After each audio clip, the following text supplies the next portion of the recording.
जी आए और नारद जी पहुंचे हैं काल यवन के पास। काल यवन म्लेच्छों का राजा है। नारद जी ने सोचा कि भगवान इस पृथ्वी पर दुष्टों के विनाश के लिए ही आते हैं, और भगवान ने प्रायः सभी दुष्टों का विनाश कर दिया है।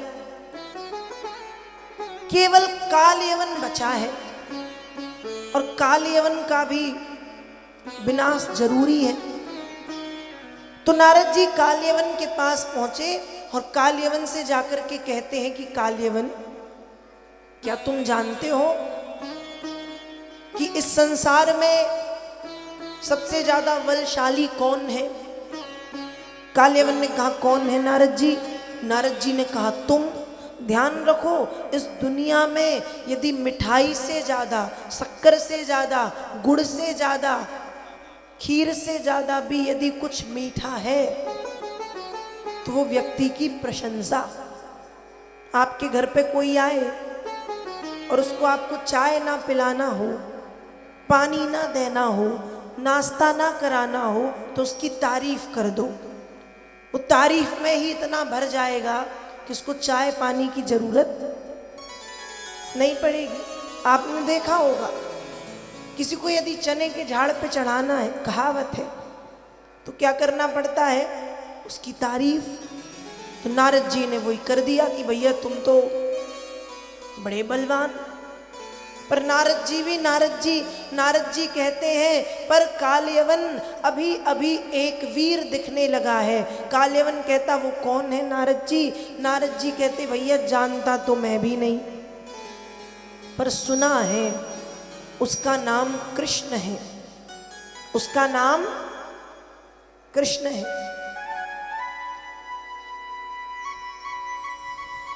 कालयवन की भगवान कृष्ण से किसी भी प्रकार की शत्रुता नहीं थी।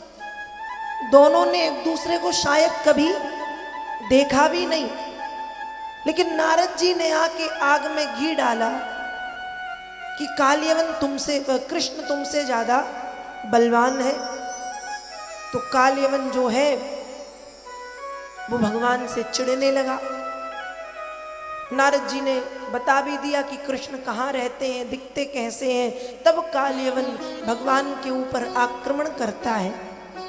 भगवान मथुरा के बाहर बिना अस्त्र शस्त्र के और बिना पादुकाओं, मतलब बिना जूता चप्पल के ऐसे ही घूम रहे हैं। कालयवन आया, दूर से देखा, देखते ही समझ गया यही कृष्ण है, क्योंकि इसकी वेशभूषा नारद जी के द्वारा बताई गई वेशभूषा से मिलती जुलती।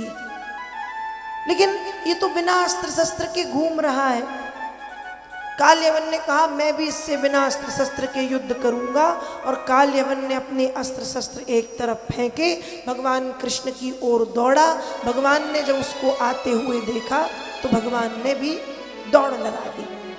और जब भगवान ने दौड़ लगाई, पीछे पीछे कालयवन है, रोकता है। हस्त प्राप्त में आत्मानम हरिणा सा पदे पदे नीतो दर्शयता दूरम यवने सोद्रिकंदरम। रोकता है, कृष्ण रुक जाओ, कृष्ण रुक जाओ, कृष्ण रुक जाओ, कृष्ण रुक जाओ। कृष्ण, तुम परम यशस्वी यदुवंश में पैदा हुए, तुम्हारा इस तरह से भागना उचित नहीं, रुक जाओ, रुक जाओ, रुक जाओ, रुक जाओ। पर भगवान भी लीला कर रहे हैं। भागते गए, भागते गए, भागते गए, और भागते भागते गंधमादन पर्वत की गुफा में जाकर के छिप गए। उस गुफा में भगवान के परम भक्त श्री मुचकुंद जी महाराज विश्राम कर रहे थे। अपना पीतांबर मुचकुंद को उड़ाया, खुद छिपे हैं। कालयवन आया। अब कालयवन को लगा मुचकुंद को लेटा हुआ देख के कि ये कृष्ण है, क्योंकि पीतांबर कृष्ण का है। तो कालयवन कहता है, कृष्ण तुम क्या समझते हो कि सोते हुए शत्रु पर प्रहार नहीं किया जाता और मैं तुमको नहीं मारूंगा? तो कृष्ण, आज कालयवन तेरा काल बनकर के आया है, तुझको मारेगा तो जरूर। और मुचकुंद का पीतांबर खींचा, एक लात मारी। जैसे ही लात मार के पीतांबर खींचा, मुचकुंद के नेत्र खुल गए, और नेत्र जैसे ही कालयवन के ऊपर पड़े, पीतांबरी उड़ाई के छिपे कृष्ण यदुवीर, बिन मारे से मर गया काल यवन बेपीर। जैसे ही पीताम्बर खींचा, मुचकुंद के नेत्र खुले, काल यवन के ऊपर पड़े, नेत्र पड़ते ही वो जल करके भस्म हो गया, मारा गया।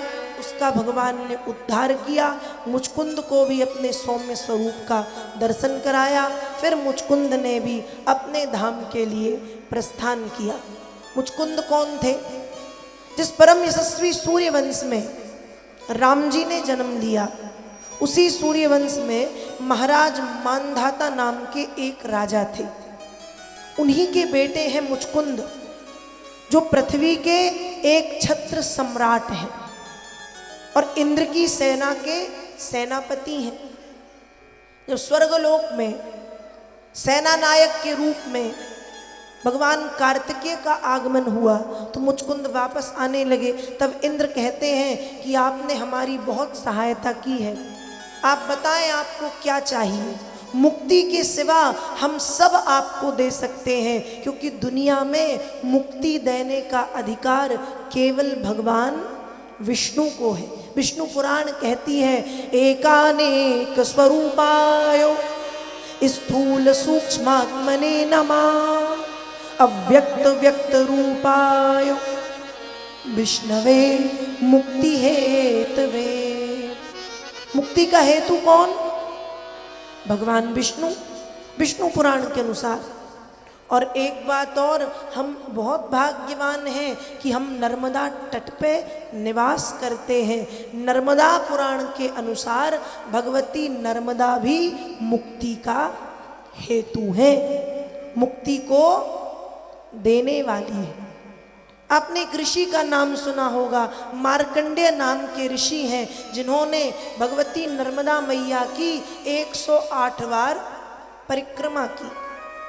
जब परिक्रमा पूरी हुई तो मार्कंडेय ऋषि के सामने नर्मदा मैया प्रकट हुई और प्रकट होके कहती हैं कि हे मुनिवर, मैं देख रही हूँ कि बड़े भाव से आप मेरी परिक्रमा करते हैं। 108 परिक्रमा आपने मेरी की, लेकिन आप कभी मुझ में स्नान नहीं करते।